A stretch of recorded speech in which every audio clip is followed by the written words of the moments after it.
we can embed some of those ACES skills into low-level ELL lessons. And I really want to stress that the idea for this webinar came out of feedback we got after our last webinar, which was in February.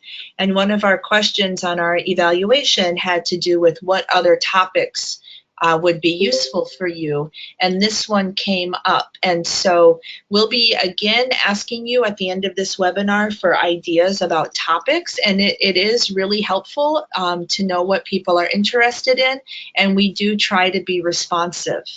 So as you have, I'm just going to unpause my screen here.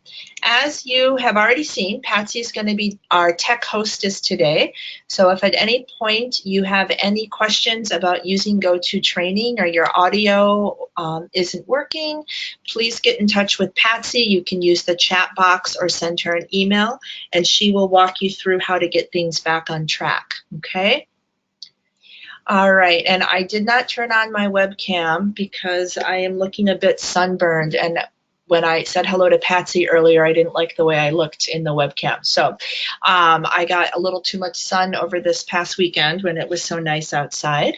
But my name is Stephanie Sommers. I am the ACES coordinator through Atlas. I work for Minneapolis Adult Education, and I have for a number of years. I'm an instructor there and also a curriculum lead for our writing team. And I have my email here, and I think again at the end, and if you have any questions or you wanted to follow up after today's webinar, please do let me know, and I am more than happy to get in touch with you and answer questions that you have.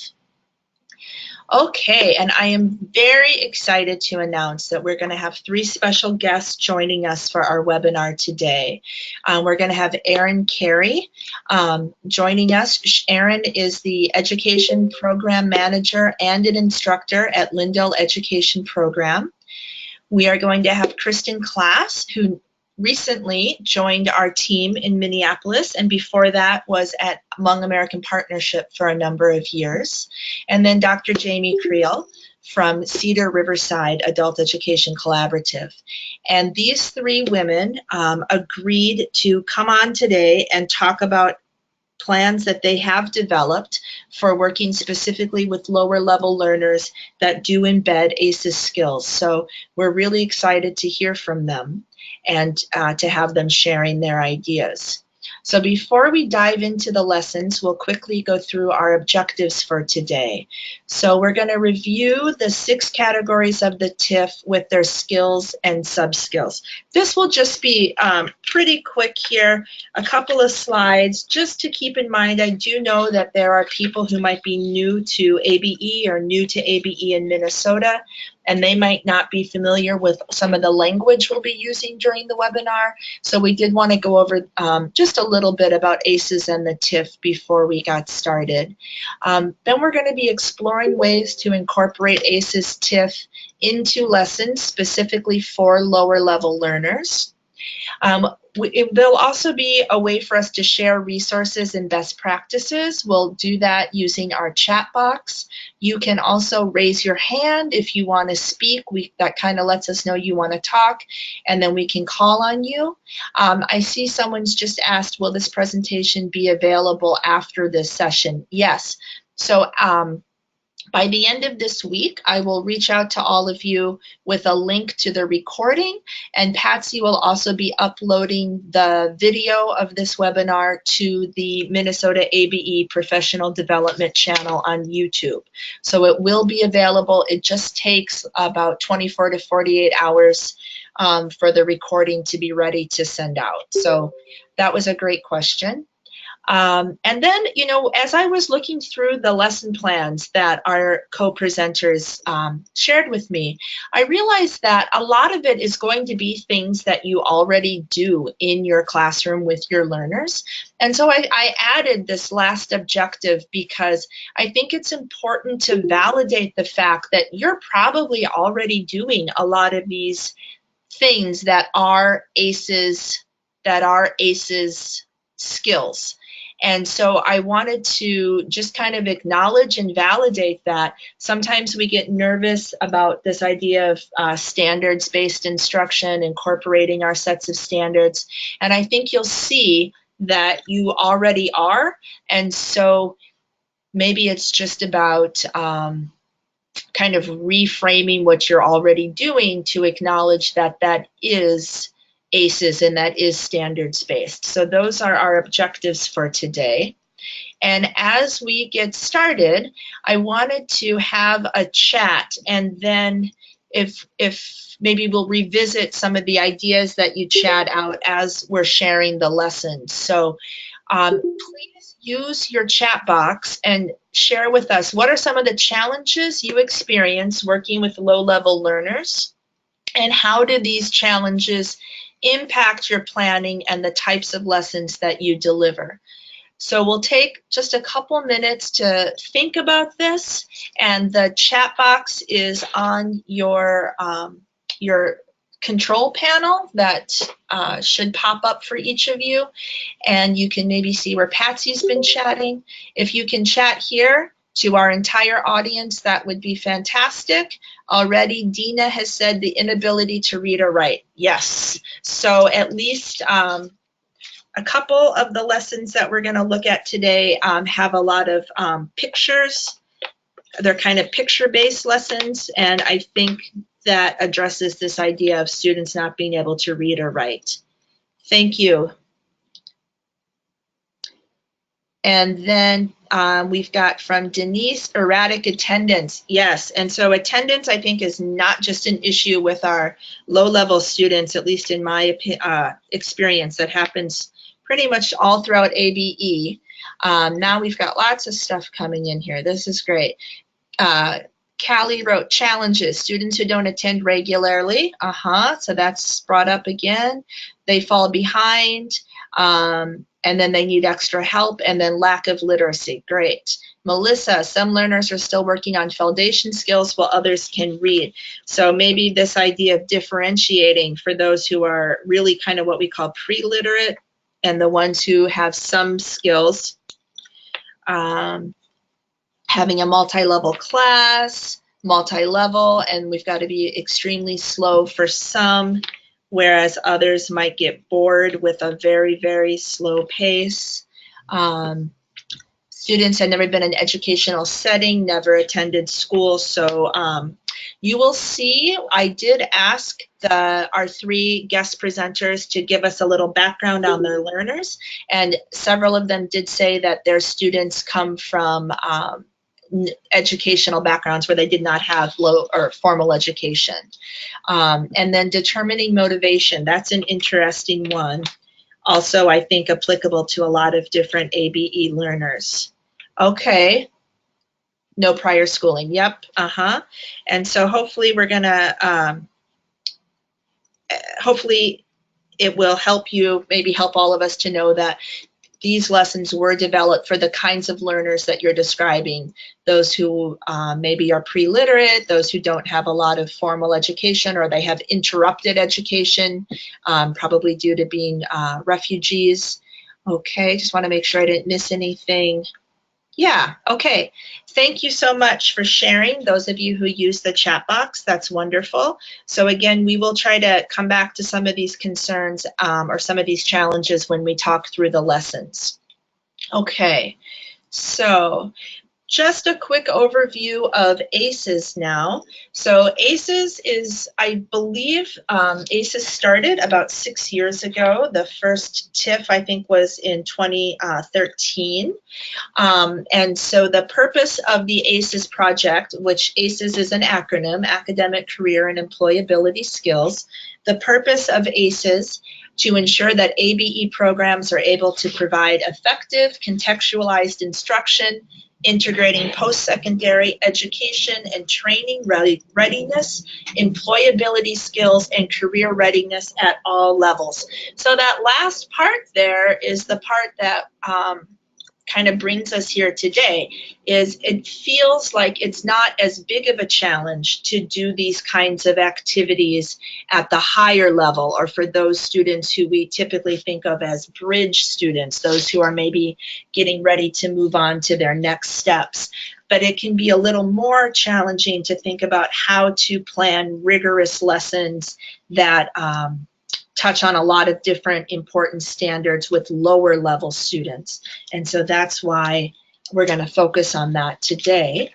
So this has been the background of ACES. This was the purpose. The TIF, so ACES is the name of the initiative project. And then the TIF, which stands for Transition Integration Framework, is the thing that was produced out of the ACES project. So the TIF is a booklet that identifies 6 different categories of transition skills. To get the full background about the project, you can read up on that if you get a copy of the TIF, and they are available on the Atlas website for download, or we always have copies available at any Atlas event, like regional events, language and literacy, those kinds of things. So the 6 categories of the TIF are self-management, developing a future pathway, navigating systems, critical thinking, learning strategies, and effective communication. And if you look at this pie diagram here, each piece is equal in size. And that is because we don't look at these as having any kind of hierarchy.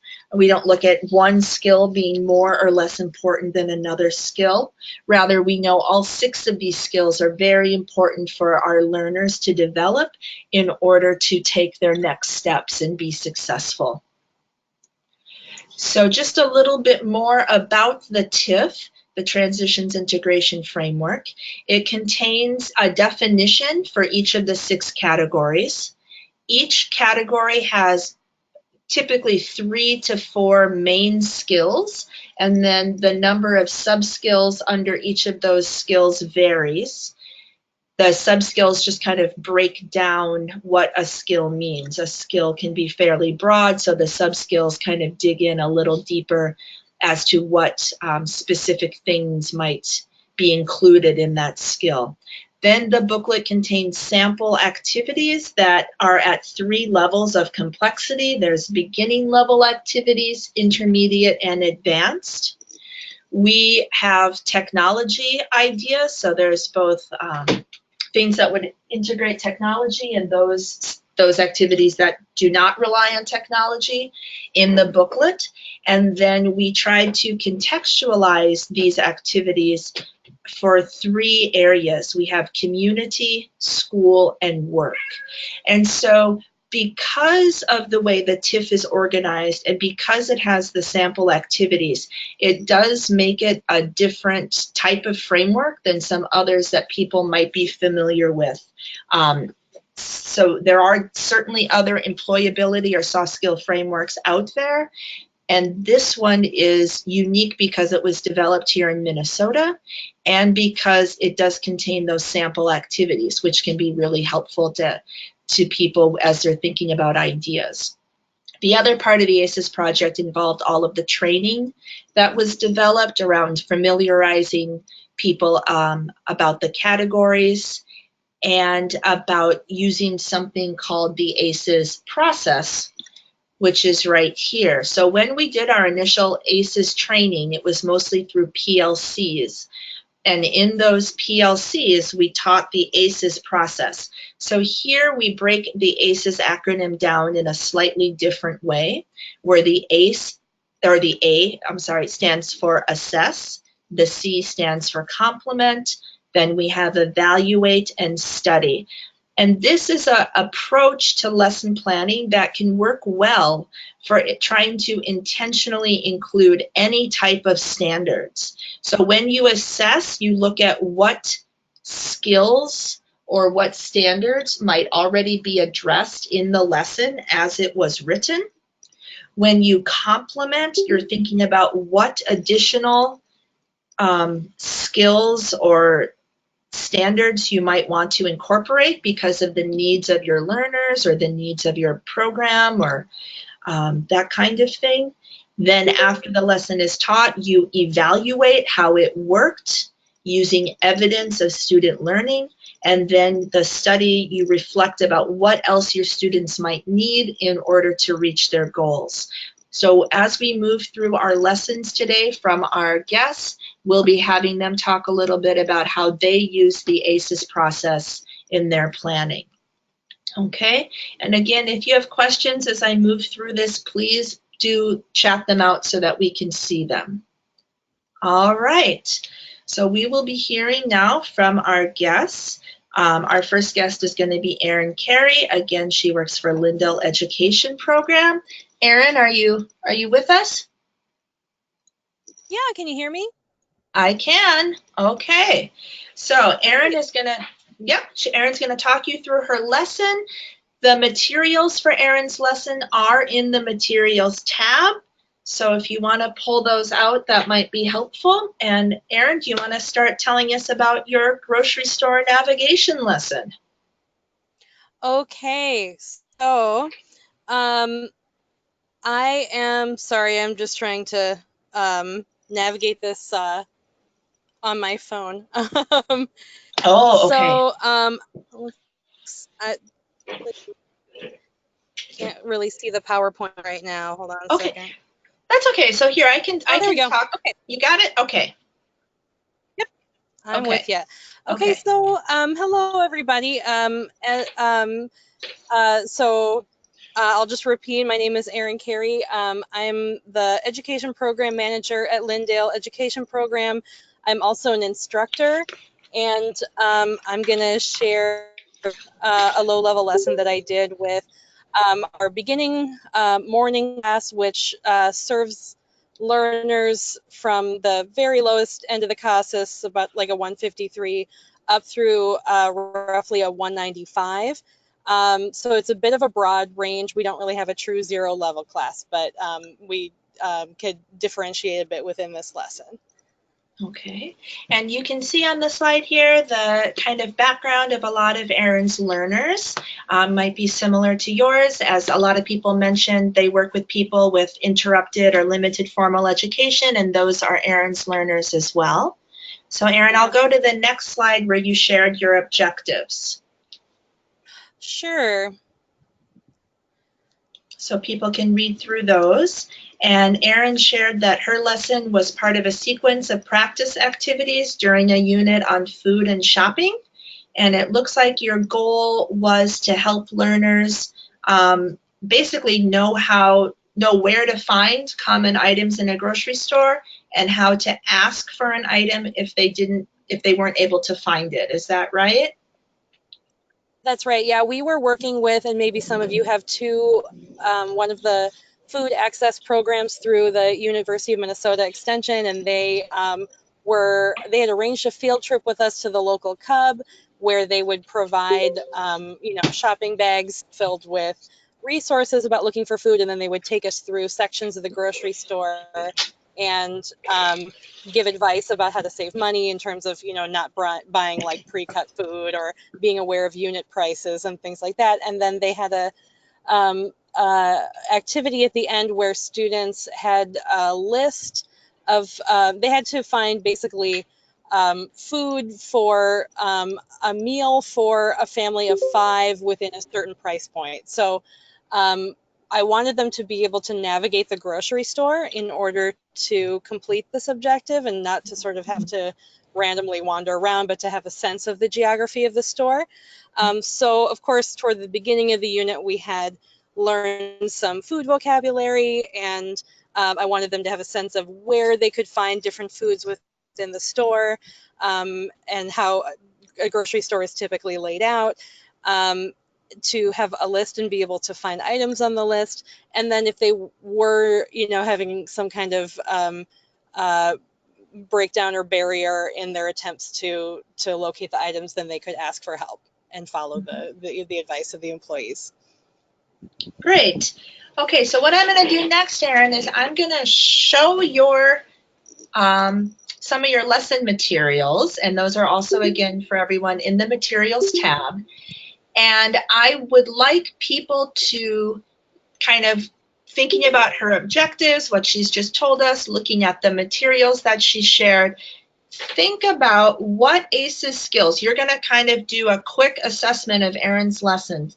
What ACES skills do you think would be included or covered? What would your students have a chance to practice by doing this lesson?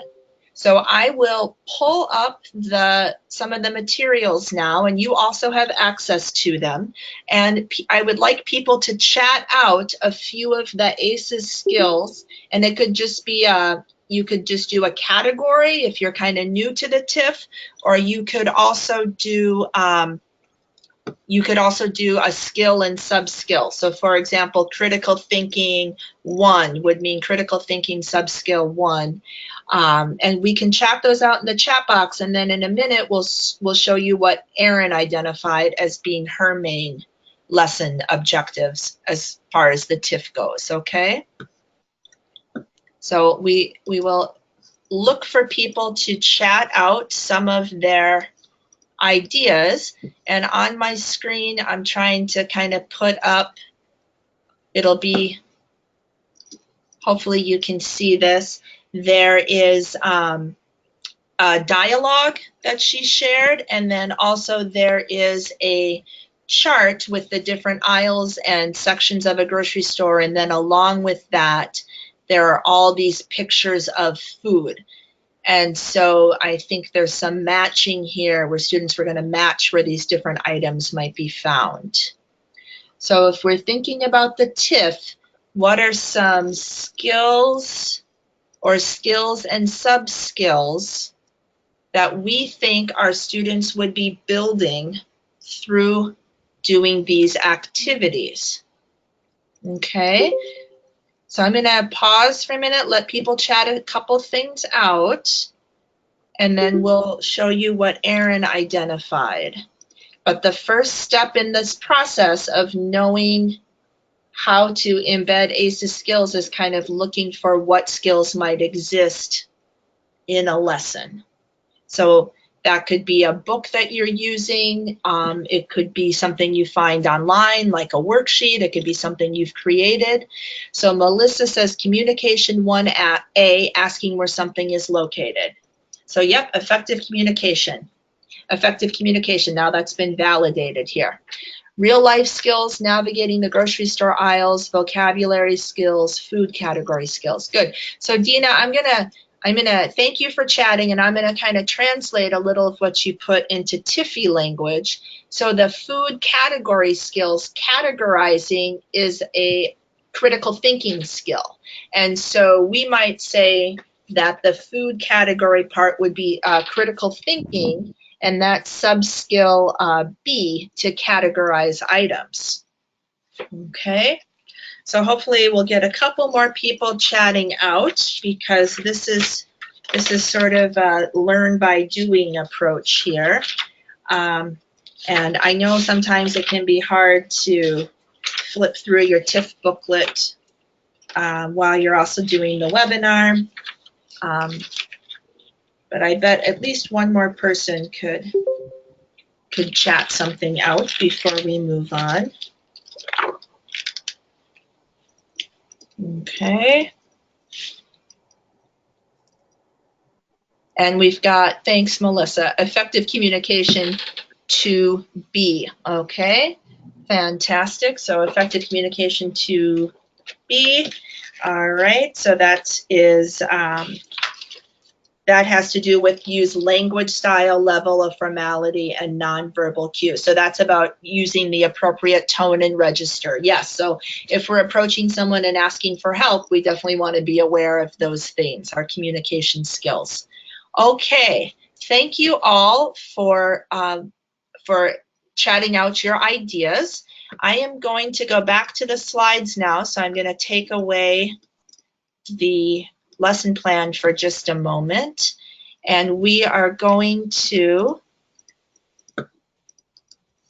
Okay, so in the materials tab, I included a copy of this chart, which if you had a copy of it in front of you, a paper copy, you could take notes on as we kind of go through these lessons. You don't have to use it. It's just a kind of an organizational tool. So far people have talked about effective communication. They've talked about critical thinking for this particular lesson. So now we're going to go on to what Erin identified. So when Erin identified the TIF skills in her lesson, she had critical thinking 1, and that has to do again with the sorting or categorizing the items. And then she had self-management 1, set realistic goals and work independently to achieve them, all sub-skills. So Erin, no one else brought up self-management. I was wondering if you could talk just for a minute about how you think self-management relates to your lesson. Sure. And, you know, because I didn't want to crowd the slide too much, I didn't mention effective communication, but I think that the ones that were mentioned are right on. I mean, I think absolutely those were a part of the lesson. Yeah, I think we lost Erin for a minute, but that's definitely part of the TIF. Yep, I can hear you now. I chose the self-management because I really like to, I feel like we so often easily incorporate effective communication skills into our lessons, and sometimes the TIF just kind of helps us bring a little bit of a push behind that.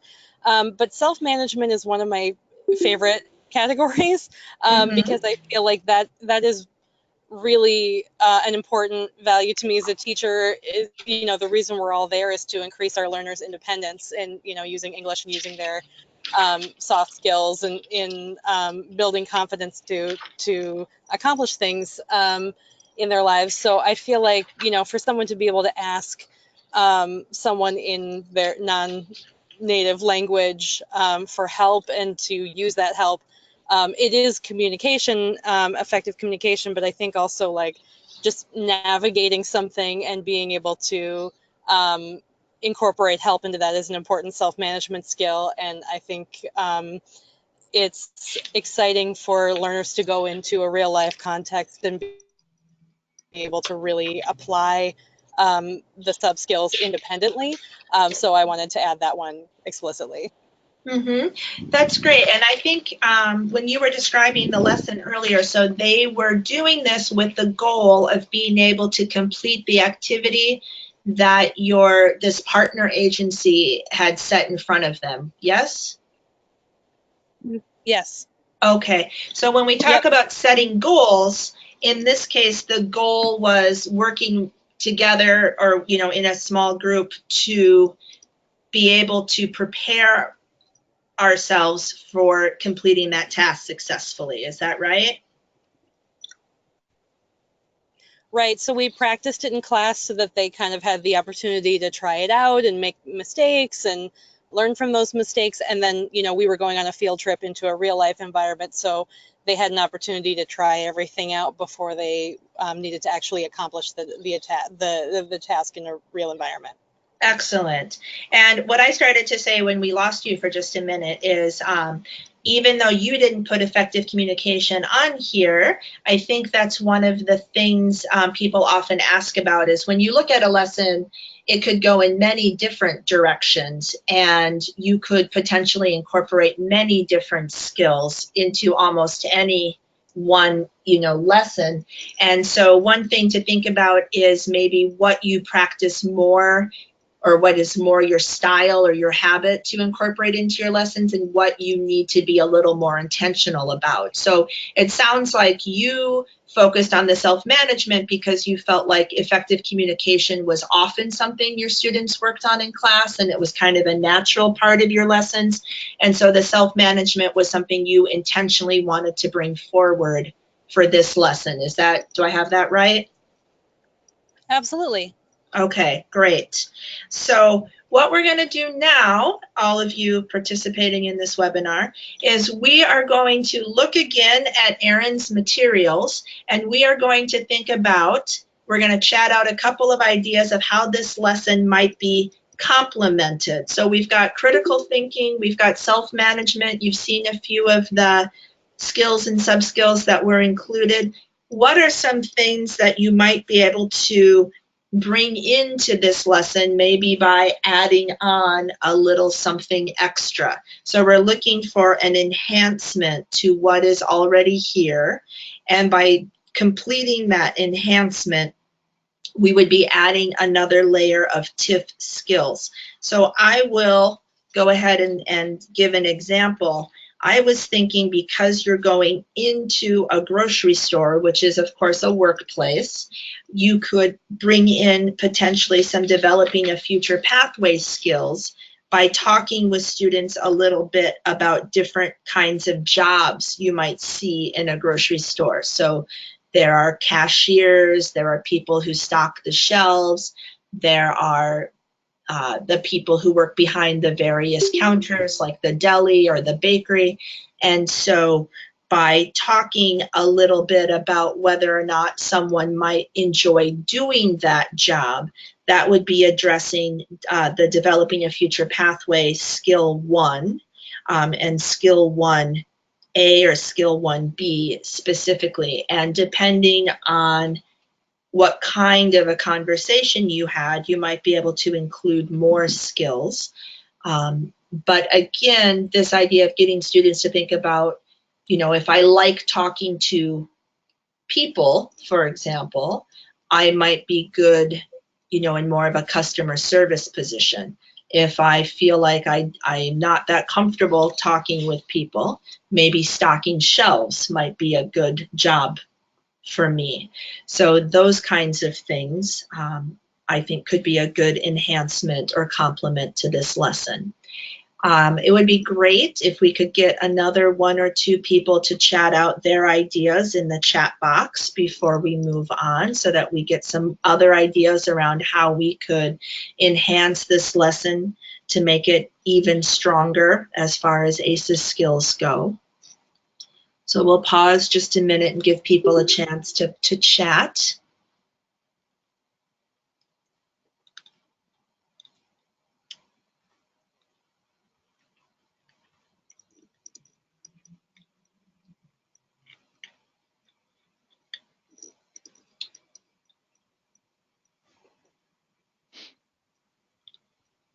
Okay.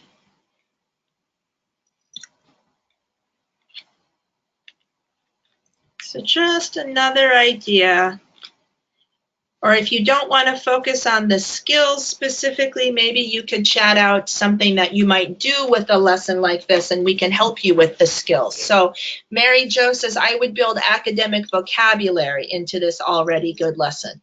Fantastic, right? So there could be obviously a little bit more advanced vocabulary that we could talk about as far as food goes, and that might be under learning strategies in the TIF. When we talk about academic skills, that's usually where those are found.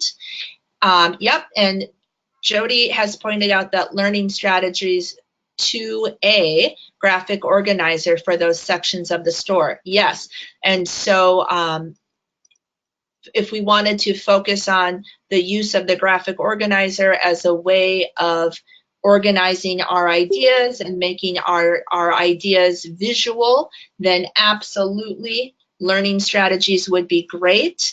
And Denise says incorporate some opposite terms, frozen versus fresh, hot versus cold.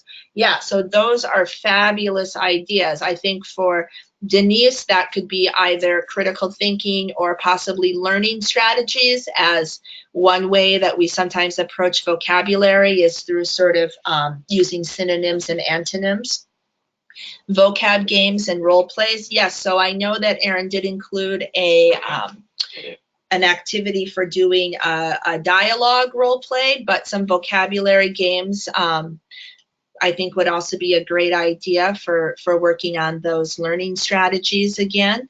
Okay, these are great. Thank you to everyone who chatted. So the next thing we'll do here is we will look at how Erin talked about the ACES process.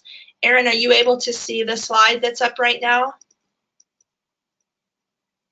It hasn't moved over to the next slide for me yet. Oh, okay, that's okay. I'll start talking through it and maybe you can jump in. So Erin says, as she was thinking about this lesson, to assess, she thought about what her goal was and what she thought her students would need in order to reach that goal. So kind of that backwards design approach. Her goal was for her learners to be able to complete the task that her partner agency was setting out for them, which was to find the items needed for an inexpensive meal, I believe was what she said, or an affordable meal. And so if we think backwards, if we kind of break out the different learning progressions or steps that would be necessary for students to do that, then we come down with all these other things. Well, they need the vocabulary. They might have to be able to ask questions. And that's how I think you came about developing these activities, right? And then the complement, you thought you wanted to do the role plays, and that students needed to be able to categorize foods, because when we go to the grocery store, we all understand that the food is organized according to particular patterns, but that might be unfamiliar to some of our newer students or lower level students. And then the evaluate. So these were the assess and complement would have been done during the lesson planning stage. And then the evaluate and study happen after. And so maybe you could talk a little bit about this, Erin. You said that you practiced writing grocery items in a graphic organizer by aisle and section, but that didn't replicate the shopping experience very well. So you found that just doing kind of seat work in the classroom was not sufficient to prepare them for their task that they had to do? Right. We ended up, so you have the graphic organizer where they were, and earlier in an earlier slide, you could see a student was writing in some of the vocabulary into the different sections of the store. But as we were wanting to replicate even more closely the experience of going to the store before we went, I realized that, we sort of sometimes learn in the process of doing this that the learners weren't really able to visualize the store. So we did the activity with the sorting again.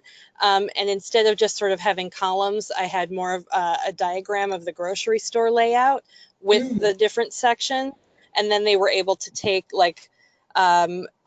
we did this more than once, and they cut out some of the pictures that you saw that they had labeled of different foods and pasted them in the different areas of the store. And also they cut out foods from ads for Cub Foods and pasted those onto the diagram so that they would have a sense, okay, when I walk into the store, to the right will be the produce, and I'll walk along the back and find the meat and, stuff like that. And then we kind of replicated that geography in the classroom when they were practicing their dialogue, going around the classroom and finding items. And so they really had a sense of what the flow was of the store was going to be like when they went to the store. Oh, that's great. So you kind of almost like set up your classroom like frozen foods to your left, bakery items to your right. Okay. Roughly, yeah. Yeah. Now that you're talking more about your lesson, it really occurs to me just how much learning strategies would be involved, because that graphic literacy, when we think about looking at like a schematic diagram or a map, is a really complicated idea. And I think that's one that a lot of people might shy away from doing with lower level learners. But you found that it was successful when you tried it? Yeah, we worked on it several times. So they had gone through the stage of, matching the food vocab they had learned or that they knew to the different sections by name. But then when we kind of laid it out in terms of, spatially how it would look in how the store was arranged, then I think it brought it closer. And I think if I had it to do again, I might start with having the sections arranged around the classroom in the way they would be in the store, and then go to the schematic. But it was nice that they had that schematic. Some of them brought it to the store as a reference. So they were using it like a map, which was really exciting. That is very cool. And so, yeah, the idea of evaluating our lessons and thinking about what we would change for next time, it sounds like that's a process that you normally go through. And so then kind of, it does sound like you added different pieces. You kind of layered on different pieces as you realized that one thing wasn't enough to prepare them. So you moved from just the charts with the columns to actually having sort of a picture of the grocery store to then having students move about your classroom. So you did keep kind of responding to your students' needs as far as what they needed to do to be successful, and that would fall under this idea of study as far as the process goes. Mm-hmm. Okay. Yeah, and I think being able to sort of feel it out, in a sort of kinesthetic way before they were in the store themselves moving around was really, it brought it home for a lot of the students. Okay, great. So we will wrap up here. So at the end, were your students able to successfully complete the task that they had to do? Yeah, they all did it. Okay, great. Wonderful. Okay, so I want to thank Erin for sharing this lesson with us and for going first and for putting herself out there in front of all of her ABE colleagues here. If anyone has questions for Erin, you can go ahead and chat them out. And we are going to move on to Kristin Klas, who's going to talk about a lesson that she developed. Kristin, are you ready? I am ready. Can you hear me? I can hear you. Yay. Okay, so here we go. So Kristin's lesson is based on the game Guess Who, which maybe some of you have played. And Kristin, are you able to see the slides? Can you talk about everything? Okay, then absolutely. Here you go. All right. So I developed this activity game, however you want to categorize it, while I was working at Hmong American Partnership, which is a community-based organization in St. Paul. And at that point, I was teaching classes to pre-beginning English language learners. And so the CASAS range is there for you, 153 to 181. I think almost all of my learners were newly arriving refugees. And so that meant that many of my learners had been in the country for less than a year. And some of them even shorter than that, a few months or even a few weeks or days in some cases. And those learners were from a variety of countries and cultures. I had Karen learners and Karenni from Burma, Somali learners, Oromo learners from Ethiopia. We had some learners from the Congo with a number of different first languages. But the thing that they all had in common, besides being refugees, was that they had very limited or interrupted formal education. Some of them had never learned to read or write in any language and had never been in a classroom before. So I know I saw people asking about that in the discussion earlier. So we're in the same boat here, and we're working with the same type of learner. And so that was something that I really took into consideration when I was developing this lesson, is what my students had experience with and what they were capable of doing. Okay, thank you. So then here on the next slide, we will let Kristin explain her objectives for this particular activity. So the objectives that I have listed here kind of give you a sense of why I developed this and how it fits into the unit as a whole. So this is a review activity. So if you have opened the PDF of the Guess Who game and you're looking at it and you're like, wow, there's way too much here, my students can't do that. think about it with these objectives in mind, okay? This is review at the end of an entire unit. We've already been working on colors. We've already been working on clothing items. So at this point, I'm hoping that they're just recalling those and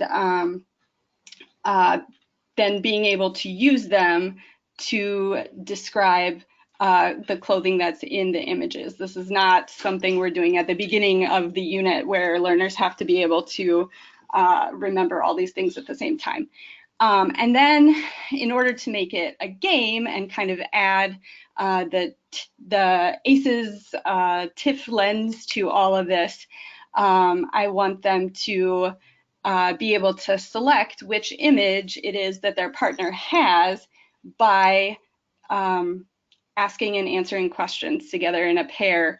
And those questions are about the clothing that the people on their sheet are wearing. Okay, fantastic. Yes, and as Kristin mentioned, the PDF copy of her lesson plan is available from the materials tab, and I will also pull it up here in just a minute. So if you are using our little chart, we are going to be trying to identify again. We're going to assess this lesson and look for what ACES skills we think are present. Uh-oh, that was a spoiler if you were paying attention. Okay, so I'm going to show you some of the skills or some of the, or excuse me, I'm going to bring up Kristin's lesson for everyone, but you can also look on it on your own. So let's see, here we go. So here these are the directions, and then what I love are the awesome pictures that Kristin found, because I think they're just such a kind of an interesting mix of things, and it would be fun to, everyone's got kind of something very, I'm sure this was intentional, something very noteworthy to comment on here in their outfit. So, and so then the idea is that the two partners ask and answer questions until they have guessed who the one partner had chosen, right, on their sheet? Yes, exactly. Okay, so I'm gonna again ask people to participate here and to work on assessing this lesson by chatting out some skills and sub-skills. Mary Jo said she already printed out and plasticized a set of 11. So there you go. If you got nothing else out of today's webinar, you have got some ready-to-go activities to use. That's fantastic, Mary Jo. So when you are using your laminated cards, what skills or sub-skills do you imagine your learners are going to be practicing? Okay, someone else says that they are doing a shopping unit right now. So there you go. Someone else who gets to take a lesson away from this. Okay, and Dina says effective communication and critical thinking. Yes, very good. So the effective communication, of course, comes through having two people have to communicate in order to do this successfully. And the critical thinking is about applying what your partner is telling you, thinking about the clues you could ask and which clues are going to help you do this elimination. So it's about maybe a little bit about asking the right questions. Mm-hmm. And then Kylie says, learning skills, skill 1, make inferences and logical guesses. That is perfect. Critical thinking and deduction. Yep, so the reasoning process, and maybe even developing a future pathway. Possibly, Dina, I could see it going in the direction of maybe talking about what to wear for work, or maybe talking about what kinds of jobs you think these people have based on their outfits, possibly. Oh, customer service. Oh, okay, I was off in a different direction. Yes, customer service. Yeah, so maybe if you were working in a department store and the kinds of questions someone might ask you. Excellent, excellent. Okay, I am going to minimize the lesson plan here, and we will look at what the skills were. So Kristin, do you want to talk about how you chose these skills, or how you identified these skills as the ones you were going to focus on? Yeah, so actually, I was participating in an ACES PLC when I was teaching this unit originally, and one of the things that came up was the just the challenge of doing critical thinking skills and having critical thinking as an objective with learners who have limited English proficiency and oral skills, because critical thinking really requires a lot of talking about your thinking in order to evaluate how students are meeting the objective. And so I started there saying, okay, what kinds of things having to do with clothing could I do? And then that brought me to the Guess Who game, which has critical thinking embedded in it. And so figuring out how that sort of could connect with the vocabulary that we were working on. And so, yeah, that drawing conclusions, making decisions, identifying what information is important, those are really important components of that game itself. And then I just put the layer of the vocabulary that we were working on top of it. And then, of course, effective communication is necessary. Someone already pointed this out, because they're talking with a partner and seeking and offering clarification. So they're asking questions, they're answering questions, and also needing to engage with a partner, which is something I've also heard a lot of teachers say is sometimes challenging with low-level English language learners who aren't confident using their English. It's a little hard to talk with your partner if you're not able to do so in that shared language. And so really thinking about how we can construct an activity that students can engage with a partner on. Yes. So one thing that kind of resonated with me when you were talking was the idea that we need to help our students be able to communicate with us what they're thinking, or their thought process, because that helps us to know if they're thinking critically. And I remember doing an activity once with my learners where they were supposed to ask questions of each other in order to find out what jobs people had done in the past, right? So you would think the questions might be things like, you know, did you work outside?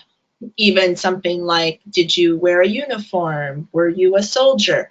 But my students did not ask questions like that. They asked questions like, what did you do this morning?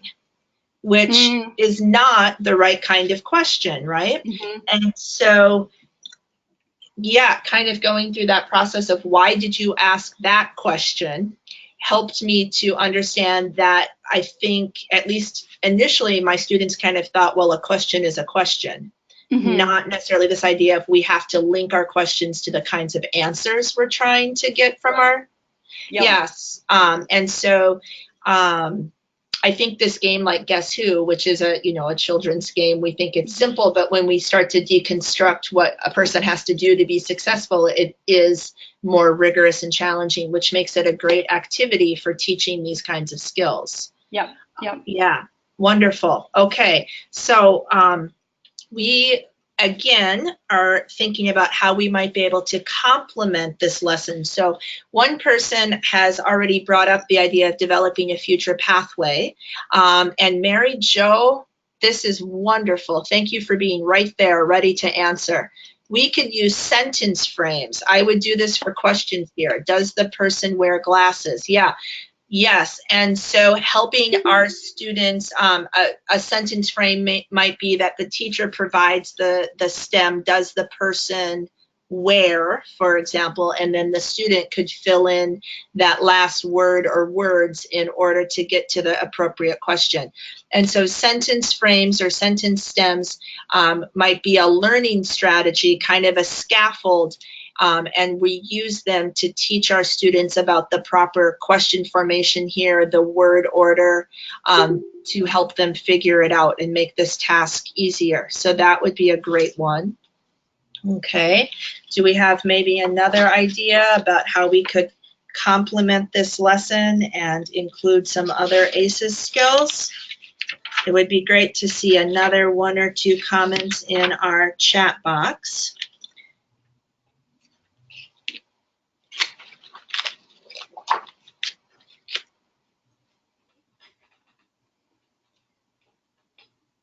Okay. I was thinking, because I had learning strategies on the brain, and I know Kristin said that this was part of a this wasn't an introductory lesson. This was a lesson that you did as you'd moved through this unit. But maybe some activity to activate background knowledge would also relate to learning strategies. So maybe having students talk with a partner about a time that they went to a store maybe, or have them describe what they are wearing that day or what a partner's wearing that day, just to get them in the mindset of talking about clothing and using some of the vocabulary, like words for colors, for example, might be useful. Okay. So, oh, great. So yes, Mary Jo says numeracy. So numeracy was a category of the TIF, and if you have an older booklet, it's still in there. And it was removed when we added CCRS as one of our sets of standards, because it's so closely tied to the CCRS. However, yes, definitely including a numeracy component here would be a way to make this touch on more standards. And so asking about how many are female, for example, how many are male. Yeah, anyone with an older booklet would still have numeracy in there, and that's just fine. I like that idea of maybe even you could take some of that information and have students create a graph about that represents how many people on the page are female, how many are male, that kind of a thing, I think would be great. Okay, so I think we get the idea here. And now to wrap this up, we'll have Kristin maybe talk through her ACES process a little bit. So you already talked a lot about the how you assessed the lessons to know what you wanted to do, how you came up with this idea of using Guess Who. Do you want to talk a little bit about the other parts, the complement, evaluate, and study? Yeah, so we played the game in my morning class, and I had a morning and an afternoon class that were the same level, but different students. And so upon reflection, the students were, well, so first of all, I had really focused on critical thinking. And like I said, I was doing this in an ACES PLC. And so I immediately thought to complement it with the effective communication skills, which I've already talked about too. And then as I evaluated what happened in class, I realized students, even though we had done, again, you know, this is a review, we had done some dialogues where they had done some of the things you were suggesting, like describing what they were wearing, describing what another person in the room was wearing, asking what someone was wearing. They weren't making the transfer to this activity. And so they were doing things like saying blue shirt, and then the partner is saying yes or no, which is effective. They're getting the information that they need, but isn't quite as, maybe rigorous as I would like. And so what I realized is that they needed a more explicit sentence frame for me to set up the transfer from the other activities that we had done into this activity and getting them started with that sentence frame. And so, and I did get the opportunity to do that in the afternoon class. I started out, well, in both classes, I modeled the activity first by having a picture myself and projecting the guess who game on the board and having students ask me, just so that they could get the gist of the game.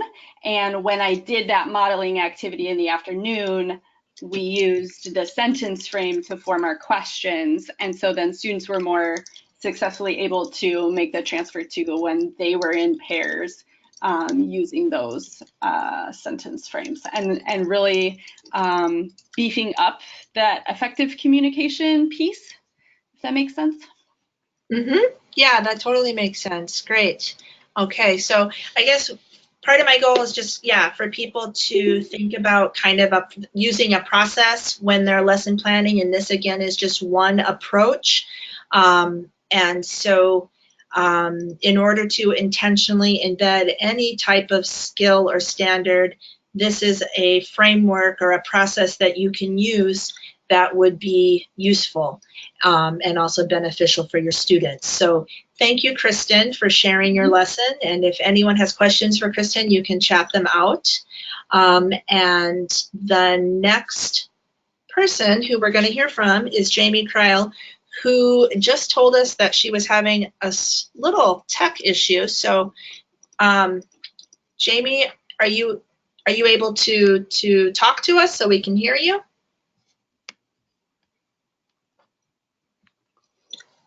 So Jamie, you are muted on your end. I don't know if you're still logged in or not, or if you need to call in perhaps. Sounds like her internet went out, so we might just give her a moment. Yeah. So here's what we'll do. We will pause for a minute and wait, let Jamie get back in touch with us. And this will give folks a minute. If you haven't had a chance to look at Jamie's lesson, our other participants or other people who were sharing today kind of shared pieces, their lesson materials. Jamie, because it sounds like she worked on this lesson when she was doing some other Atlas work. I think it was part of when she participated in the CCI cohort a couple of years ago.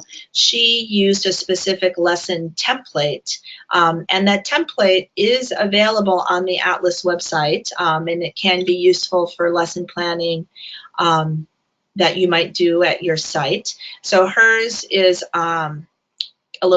includes a lot of information. It's in a particular format, and that was because she was developing it as part of our contextualized basic skills curriculum cohort, or CCI. And that sound might have been Jamie coming back on. Did you just join us again, Jamie? Yeah, I did. Okay, perfect. So I was just kind of letting people know that your lesson plan is a little bit different from the others because you developed that during CCI. Is that right? Actually, no. Okay. This lesson was actually a part of my participation in the Universal Design for Learning training offered through Panda. Okay. Yeah. So I mean, it was still through. Similar. Okay. Yeah, I used the template. The template was the same, but it was a different. Yeah. Okay. Yep. Got it. Okay.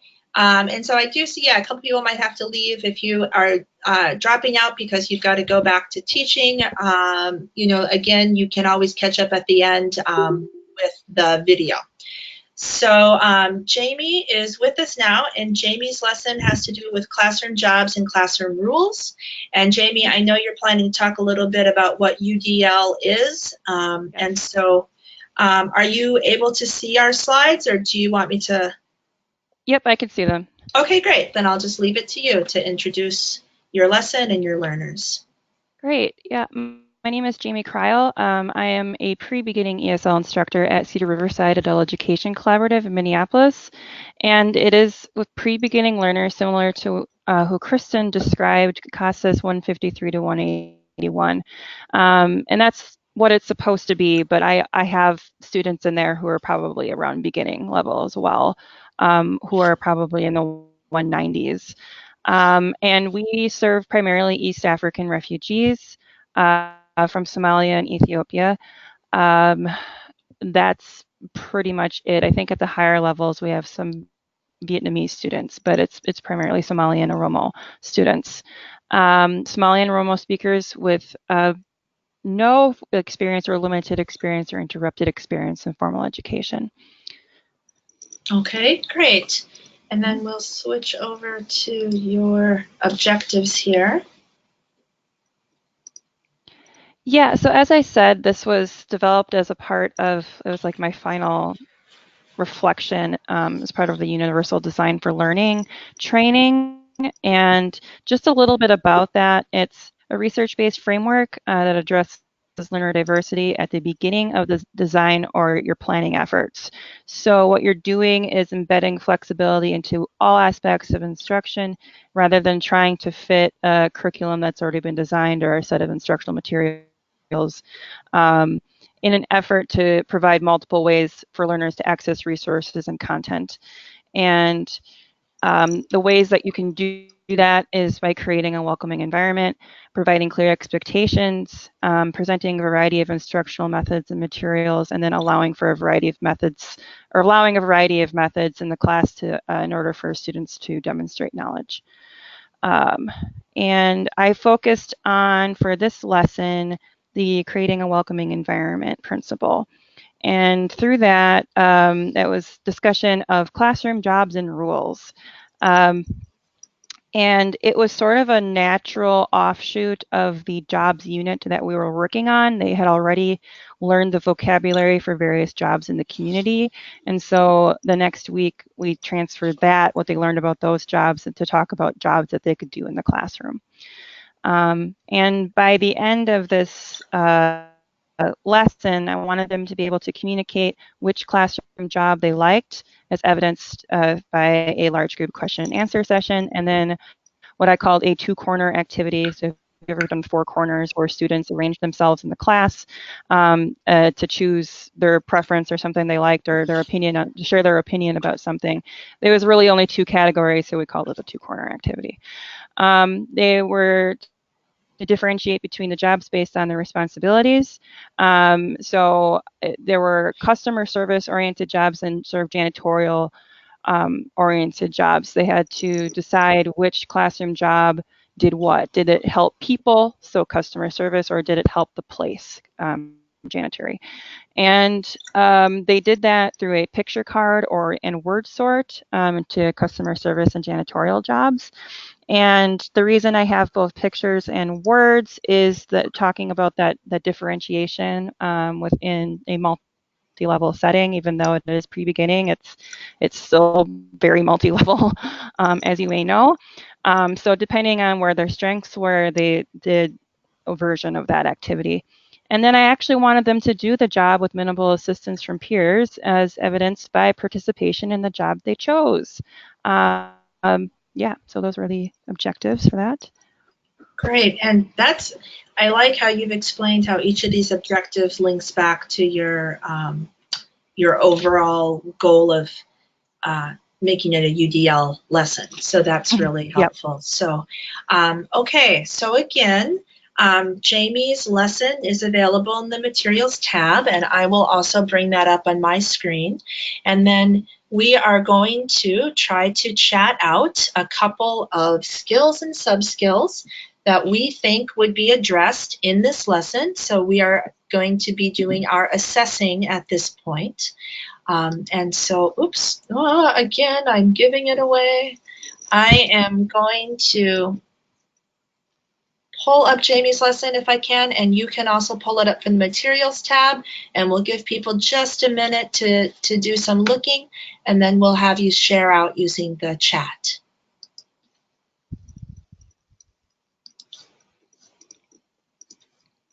Okay, and I've got Jamie's lesson up here now. And so I think it's probably most helpful for assessing to kind of look through the different parts of the lesson. So what she's doing in her warm-up, her explanation and modeling, her guided practice, and independent practice.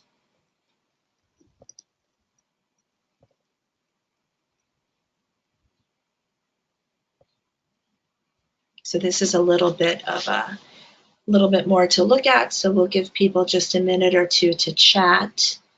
And just a note, it's multiple lessons in this document, so just focusing on the first one I think is good. Okay, great. Yeah.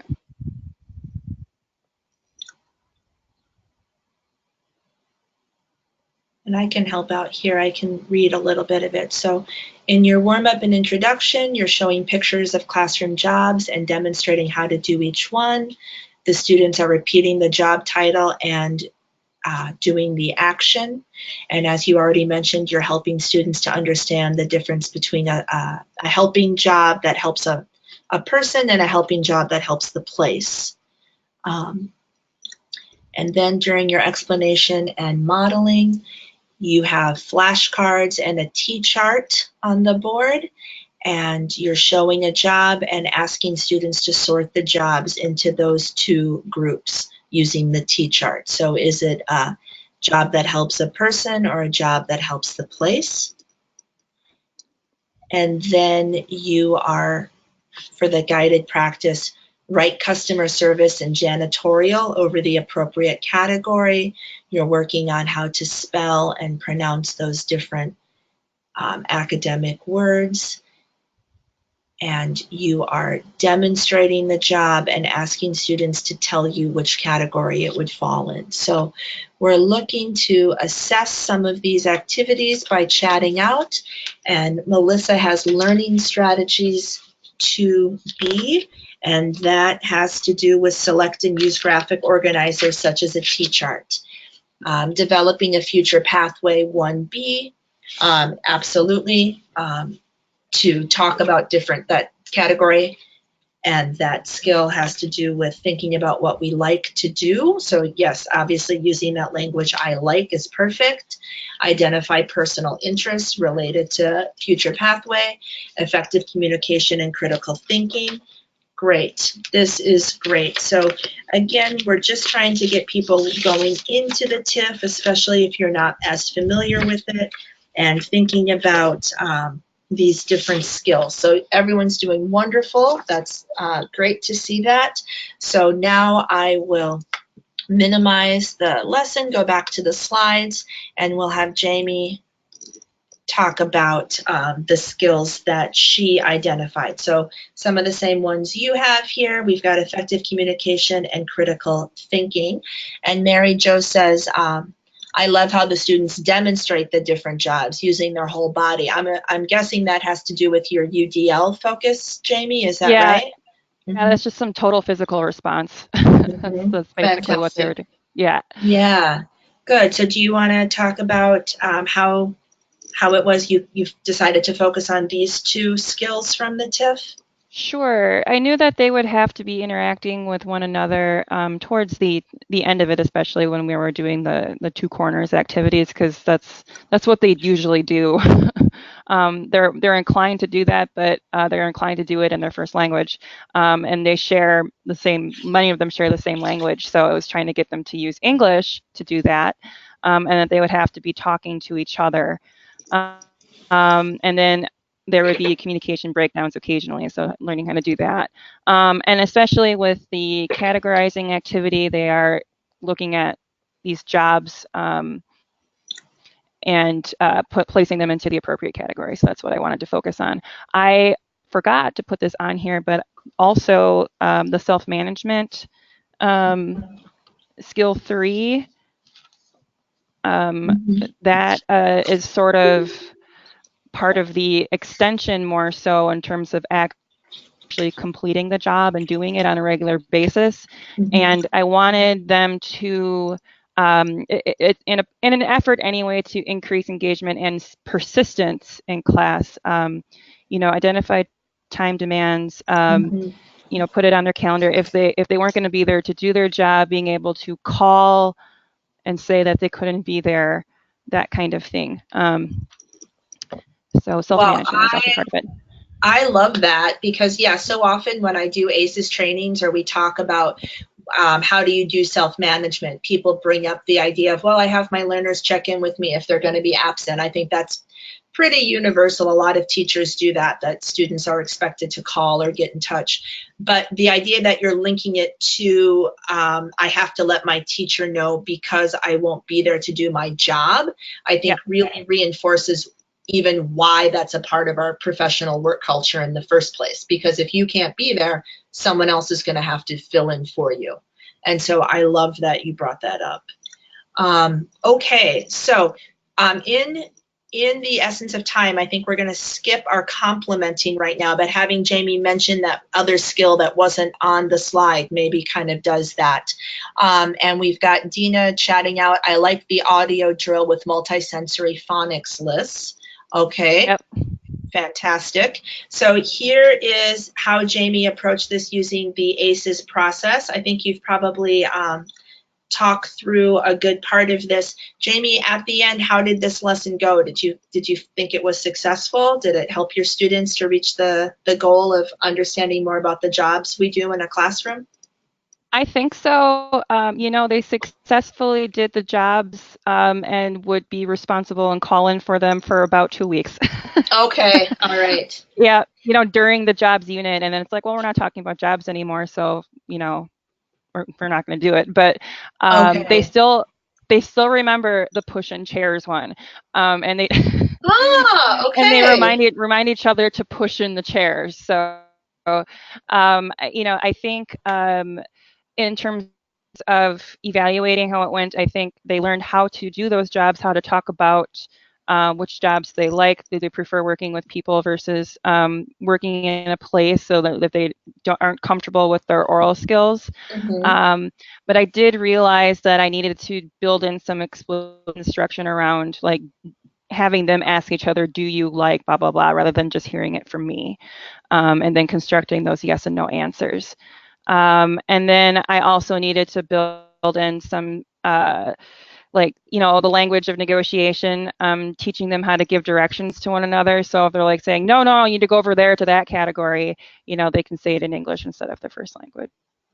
So, yeah. Yeah, great. So yeah, I think you're right. One of the things I kind of heard you say is it's one thing for them to hear the teacher or for them to use the language we model with us as instructors, but I think it just strengthens that, and there's a bit of transfer that is involved with them using it with each other. Yeah, yep. Right. I knew that I wanted them to, but I noticed that it was mainly just me asking the questions, and I like them to be able to hear a variety of voices. And so getting them to interact with one another, I think, is one way I would try to improve it next time. Okay, great, yeah. Great. So I want to thank Jamie for sharing this lesson with us.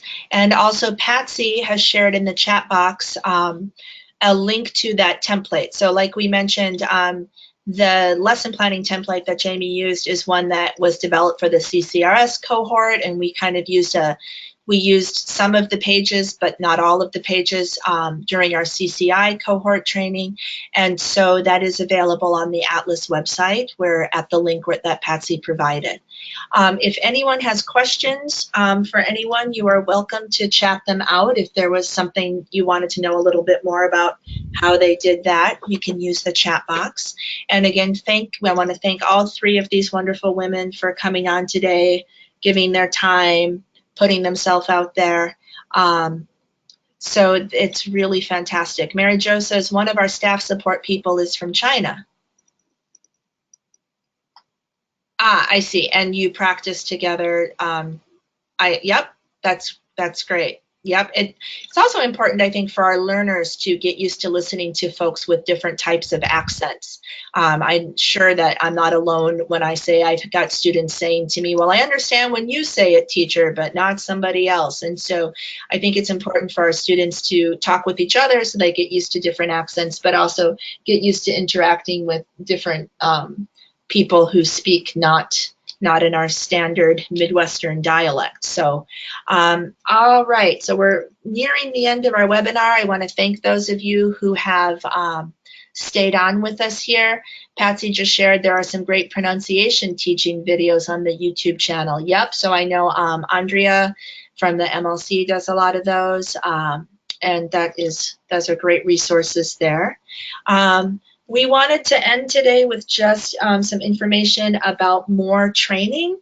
So, and also just to encourage some of you to get out there and share some of your great work. So Miss Rosie Sharkey here is pictured.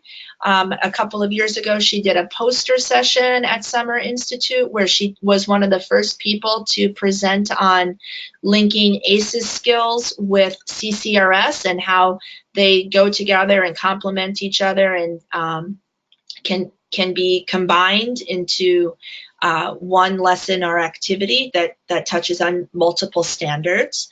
So the call for regular session proposals is closed, but poster sessions are being accepted through May 31st. And here's a link to where you can go to fill out a session proposal. And that's also available on the LAN website, Literacy Action Network. So again, I believe CEUs are offered for doing a poster session. It is an easy way to get into presenting. They happen on Thursday afternoon around lunchtime. You stand next to your poster, answer questions, and it's a great way to kind of get your dip your toes in the water of presenting and sharing some of your expertise with others. So that is one thing to be aware of. And then just a little bit more information about other PDs. So many of you are probably aware that the South Spring Regional needed to be rescheduled due to the snowstorm we had a couple weeks ago. So that is happening now on May 10th. It was, the location was moved, so it's still in Mankato, but now it's at the South Central College there. There are 2 ACES sessions that are happening in addition to many other great sessions. There's one on embedding navigation practices in the ABE classroom. That'll be in the morning. And then there's going to be one on making the pieces fit in standards-based instruction in the afternoon. I will be facilitating that session along with Kristin Kelly. And we're talking about how we can put together these different sets of standards to make lessons and activities that touch on more than one thing. And then new this year at Summer Institute, we'll be doing an ACES Foundations training that will be, we think, a 3-hour training similar to CCRS Foundations that is going to really be a strong introduction to folks who are new to ACES TIF, but also a really good refresher for people who maybe haven't done any ACES training for a few years. We've added a lot of resources and advanced in our thinking since ACES first rolled out 6 years ago. So it is also a great time to reconnect with ACES and find out how you can be using it with your students. So that will be happening, we believe, at Summer Institute in August. And I know that it is just about time to wrap up, but we do have a few minutes left, and it would be great if anyone who has an idea for an ACES topic they'd like covered in a future webinar could chat out using the chat box. Again, this webinar was planned in response to comments we got after our February webinar, and it really helps us to know what ACES related topics people are interested in. So if anyone has an idea of something you'd like to know more about, please do chat that out. You will also be receiving an evaluation after the webinar ends in a couple minutes. That should come to you. It'll also come out in a follow-up email for anyone who can't do it today. Again, getting feedback from you is how we have an idea of what might be useful for folks. So it does really help us to get your comments. So any topics that you'd like to see in a webinar or training for ACES in the coming year would be really, really helpful. Okay, so vocational ESL, so there you go in a multi-level class. That's fantastic. Okay.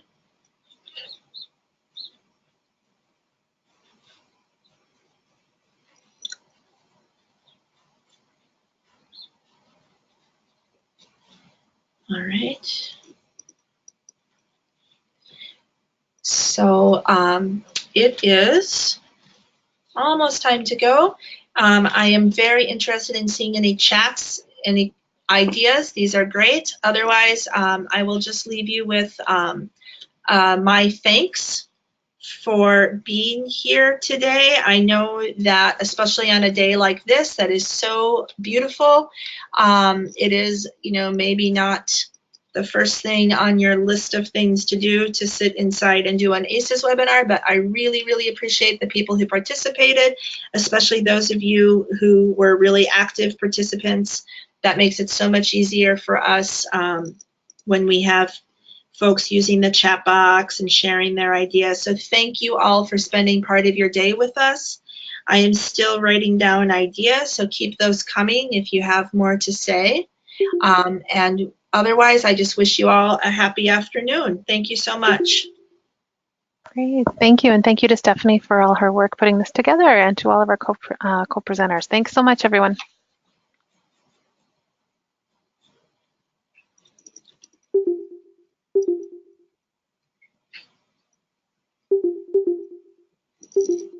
Hi, Patsy.